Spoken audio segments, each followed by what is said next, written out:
ଭାଇ ସକାଳୁ ଖାଇବା କ୍ଷୀର ପରଟା, ଗାଧୁଆଳ ମିଲ୍ ମଟନ କଷା, ଗରମ ଭାତ, ଚିଲ୍ଡ ବିୟର, ଆଉ ରାତିର ରୁଟି ସହିତ ଛତୁ କିମ୍ବା ପନିର।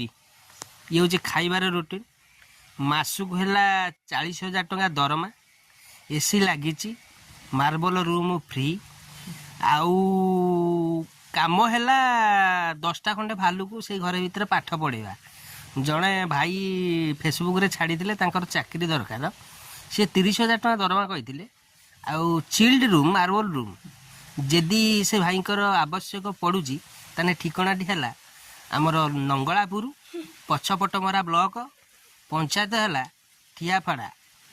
ଯୋଗାଯୋଗ କରିକି ଆସନ୍ତୁ ଭାଇ। ଏଇଟା ବହୁତ ମାତ୍ରାରେ ଟିକେ ସେୟାର କରିଦେବ, ଆଉ ସେ ଭାଇଙ୍କି ଟିକେ ସେୟାର କରିଦେଲେ ସେ ଦେଖିଲେ ଯୋଗାଯୋଗ କରିକି ମୋତେ ଆସିବେ। ଆଉ ମୁଁ ରହିଲି, ମୁଁ ଆପଣଙ୍କର ପଟିମରା।